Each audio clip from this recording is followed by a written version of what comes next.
Bonjour Julien Audoul. Bonjour. Le gouvernement pourrait être annoncé aujourd'hui ou demain. Aujourd'hui, jour de deuil national pour Mayotte. D'abord sur le timing. Ça vous choque ou vous comprenez, compte tenu de l'urgence à constituer ce gouvernement pour avancer sur un budget ?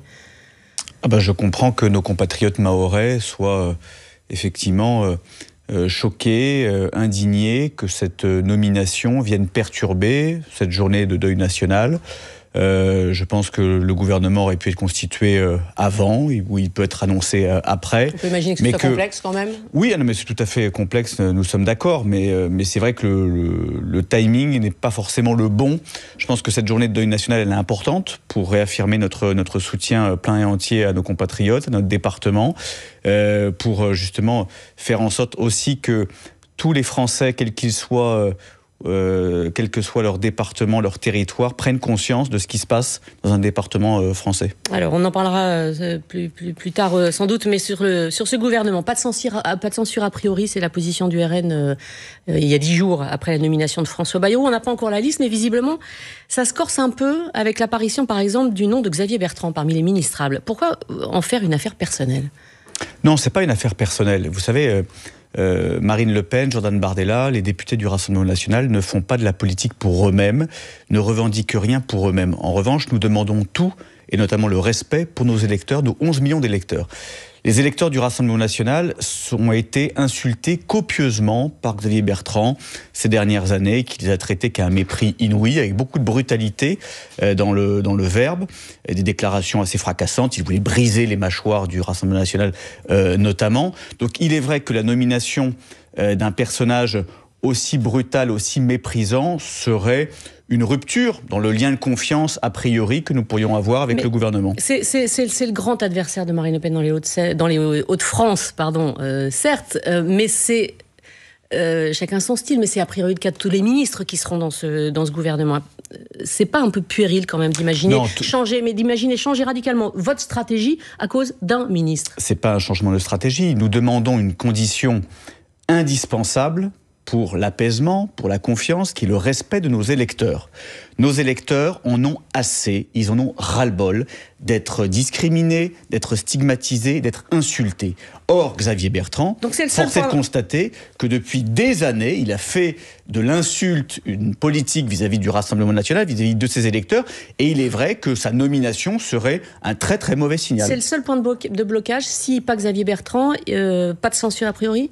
Ou il y a d'autres conditions ? C'est pas Xavier Bertrand qui conditionne ou pas la censure. Il y a des lignes rouges que nous avons formulées, que Marine Le Pen, Jordan Bardella ont rappelé au Premier ministre, et notamment sur la taxation des Français à laquelle nous sommes foncièrement et farouchement opposés. Nous demandons effectivement... Nous demandons la fin des taxes et des impôts sur les Français qui travaillent, qui en ont assez. Nous demandons aussi la réduction des déficits publics et du train de vie de l'État. Nous demandons un changement et une rupture en matière de politique, cette rupture qui n'avait pas été entendue par M. Barnier. Dans la même famille politique que Xavier Bertrand, il y a Bruno Retailleau, ministre démissionnaire pour l'instant de l'Intérieur, qui semblait vous poser moins de problèmes dans le précédent gouvernement. Vous souhaiteriez qu'il soit reconduit dans ses fonctions ?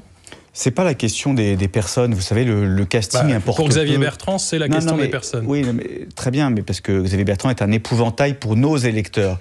Mais vous savez, vous pouvez nommer Goldorak, Dora l'exploratrice, la fée Clochette, si la politique ne change pas. Si la rupture qu'ont souhaité les Français par 2 fois, au moment des élections européennes et des législatives, si cette rupture n'est pas actée, nous aurons malheureusement les mêmes dérives et nous aurons les mêmes renoncements que par le passé. Il faut cette rupture politique. Il faut que M. Bayrou, et je pense qu'il est assez subtil pour l'entendre, il faut tendre la main aux électeurs du Rassemblement national, écouter ce qu'ils ont à dire, leurs propositions, parce que le prochain budget sera un budget de compromis. Les équilibres à l'Assemblée nationale n'ont pas changé. Et je le dis, le Rassemblement national est toujours le premier groupe de l'Assemblée nationale. Il faut repartir du texte, du budget, pour gagner du temps aussi. Donc, avec peut-être le même ministre du budget, Laurent Saint-Martin ? Non, mais il faut surtout changer de méthode. Il faut changer d'orientation. Et, j'allais dire, remettre les choses à l'endroit. Les Français, mais ça veut dire réécrire complètement un budget ? Les Français, on a le temps de faire ça ? Bien sûr qu'on a le temps. Vous savez, le Rassemblement national a fait un contre-budget en 15 jours, avec de la volonté et surtout avec du courage. On peut faire beaucoup de choses.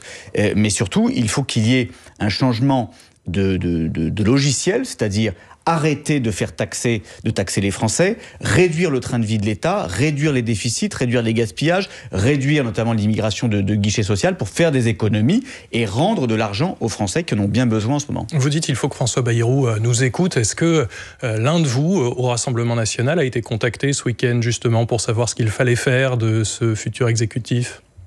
Non, mais qu'il y ait des contacts, heureusement.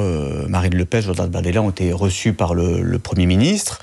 Et il faudra que nos électeurs, nos propositions soient entendues. C'est indispensable. On ne peut pas faire ce week-end, il y a eu des contacts pour savoir si cette équipe qui est en train d'être modelée pourrait fonctionner avec le RN. Mais j'entendais notamment François Patriat s'indigner que l'on demande son avis au Rassemblement national. Mais on ne peut pas... Vous n'avez pas répondu à la question d'Augustin. Non, mais justement, j'allais y venir.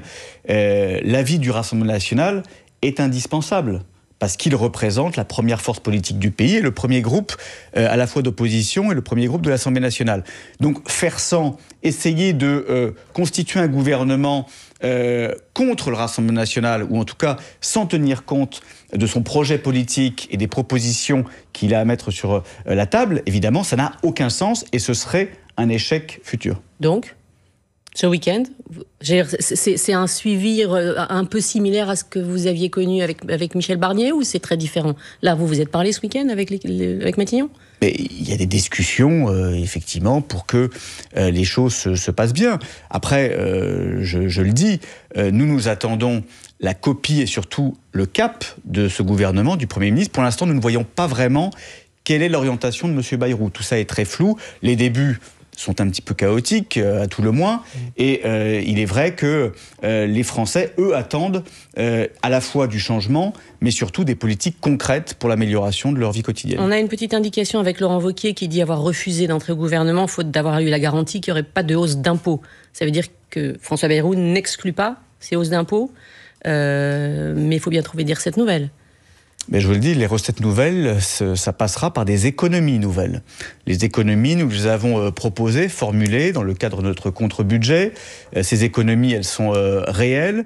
Vous savez, tout l'argent, on en a fait l'énumération ces dernières semaines, tout l'argent que nous dilapidons, que ce soit que nous perdons dans la fraude sociale, dans la coopération internationale, dans l'immigration de guichet social, tout cet argent-là devrait revenir aux Français. Or, tous les gouvernements qui se sont succédés, et notamment celui de M. Barnier, qui avait pris des engagements qu'il n'a pas tenus, ont refusé de réduire les déficits et le train de vie de l'État, qui permettrait de dégager des marges de manœuvre. Au final, c'est un signal, ce serait un signal envoyé à la gauche, ces possibles hausses d'impôts. Si on ajoute à ça la présence de Xavier Bertrand dans le gouvernement, ce serait clairement le fait que la gauche à la main désormais. Est-ce que vous êtes d'accord là-dessus ? Non, je ne le pense pas. Je vous le dis, et je pense que tous les acteurs politiques censés en ont conscience. C'est le Rassemblement national qui, aujourd'hui, est le maître du jeu. Pas parce qu'il est, consacré ou qu'il a été béni par les dieux, tout simplement parce que les Français l'ont souhaité. Les Français ont souhaité que ce soit la première force politique du pays. Et cette réalité démocratique, elle s'impose à tous, à M. Macron, à M. Bayrou et aux autres groupes politiques.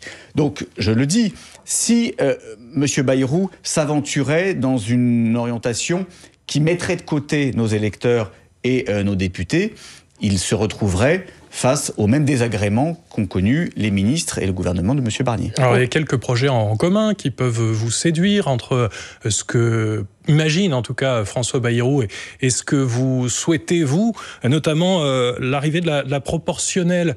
Est-ce que vous pouvez détailler un peu ce que vous souhaitez sur ce sujet-là ? Oui, la proportionnelle, qui est une mesure portée par Marine Le Pen depuis longtemps, une mesure évidemment extrêmement démocratique, est-ce qu'elle permettrait à tous les Français d'être représentés.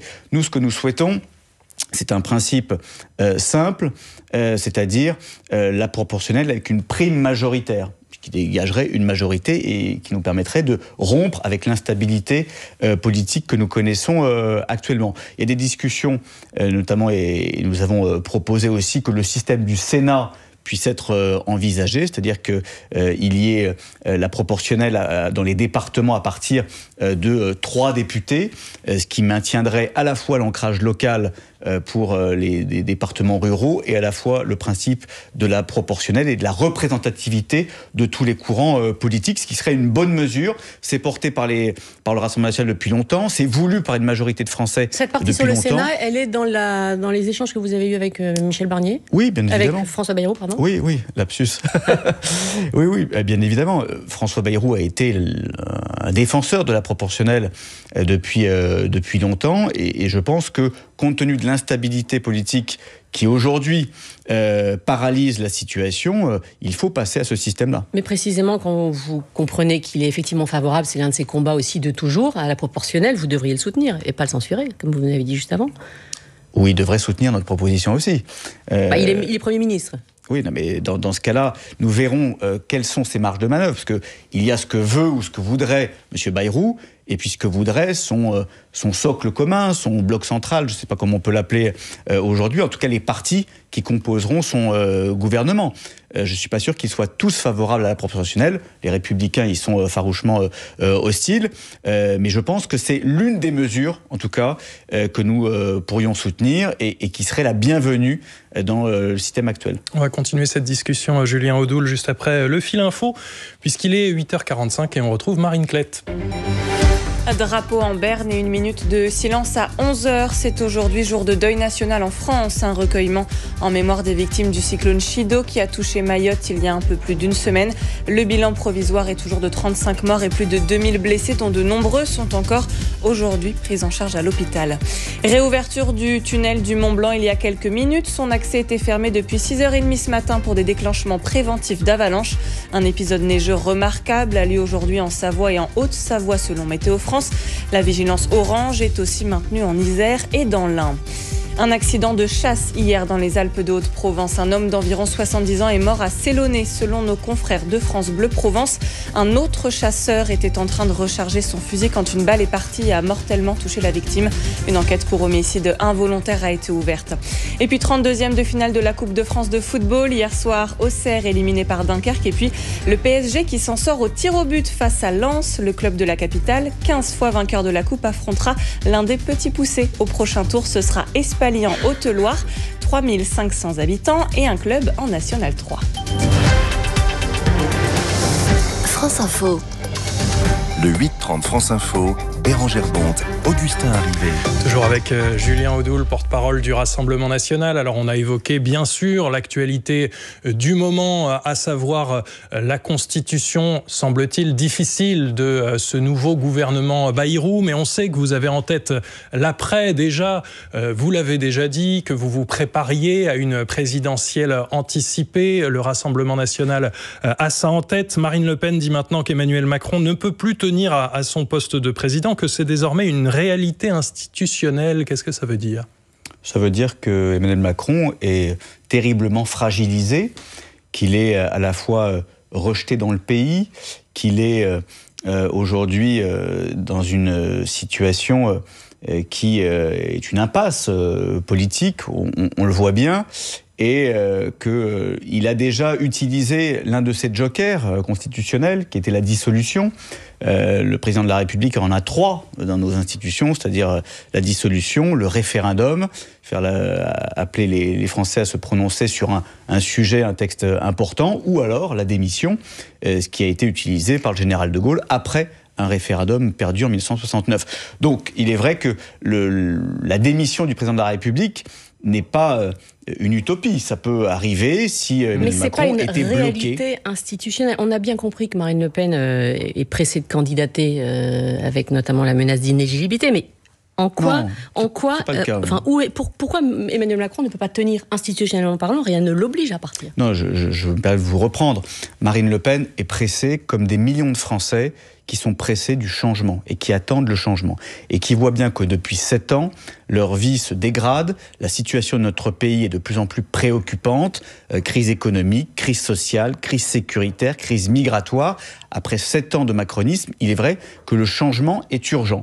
Après, nous ne demandons pas au président de la République de démissionner. Nous ne sommes pas comme la France insoumise qui, tous les 4 matins, demande et implore, ou en tout cas le président de démissionner. Ce que nous disons, c'est que nous nous préparons. Marine Le Pen se prépare en cas d'élection anticipée, ce qui, encore une fois, n'est pas saugrenu, n'est pas une utopie, et peut arriver si Emmanuel Macron était bloqué et ne trouvait plus de solution politique en pour tout continuer. cas, à minima, on peut dire que, sans présumer de ce qu'il adviendra au printemps, si cette élection présidentielle anticipée se produit après, la configuration des candidats pourrait être différente.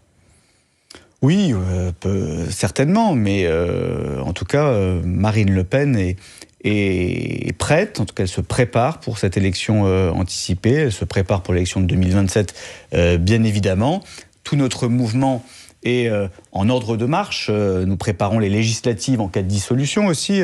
J'ai l'honneur de diriger cette campagne avec mon collègue Thomas Ménager. Donc notre mouvement, encore une fois, est prêt à assumer et à assurer l'alternance si les Français nous font confiance d'une part et si la situation politique nous le permet. Vous avez parlé d'une forme d'essoufflement du pouvoir présidentiel. Il se trouve qu'il était à Mayotte la semaine dernière et qu'il s'est emporté, on va dire, face à une partie de la population mahoraise. Et ensuite, il a précisé ses propos en disant qu'il répondait à des provocations de militants de l'extrême droite, du Rassemblement national.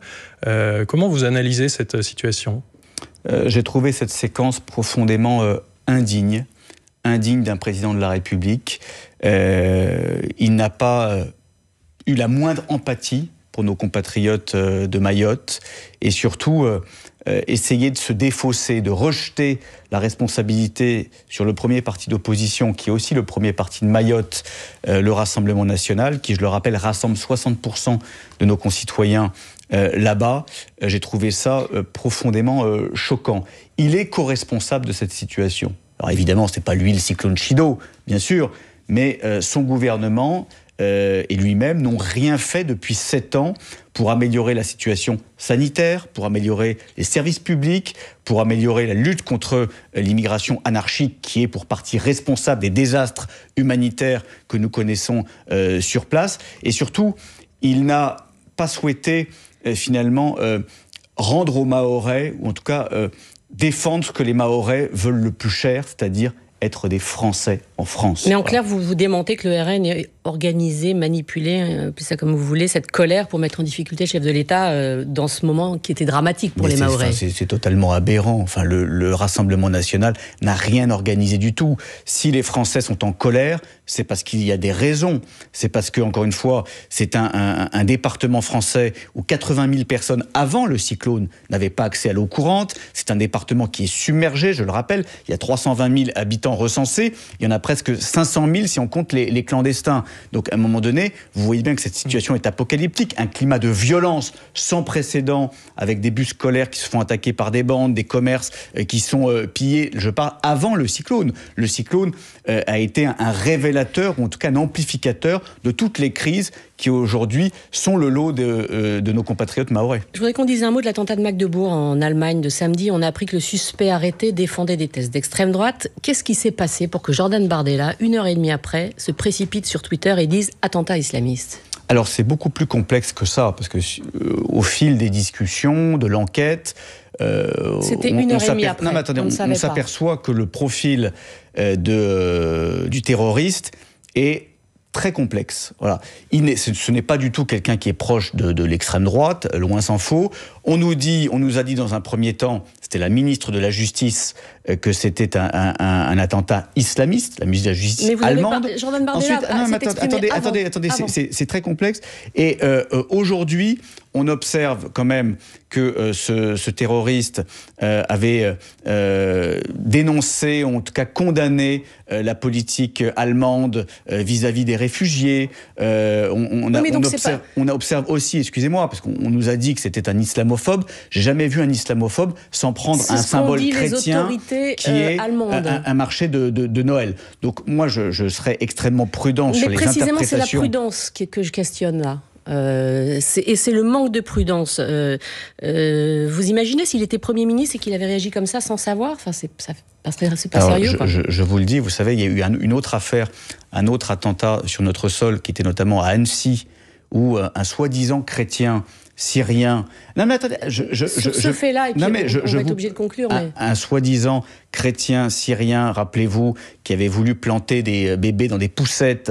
On nous a dit que c'était un chrétien. Finalement, l'enquête a montré que c'était un islamiste qui était affilié à Daesh. Il y a eu plein d'attentats et c'est malheureux. Qui était affilié à Daesh. Donc aujourd'hui, il y a un mode opératoire qui est celui des terroristes islamistes, que nous connaissons que trop bien malheureusement, qui a endeuillé notre pays maintes et maintes fois.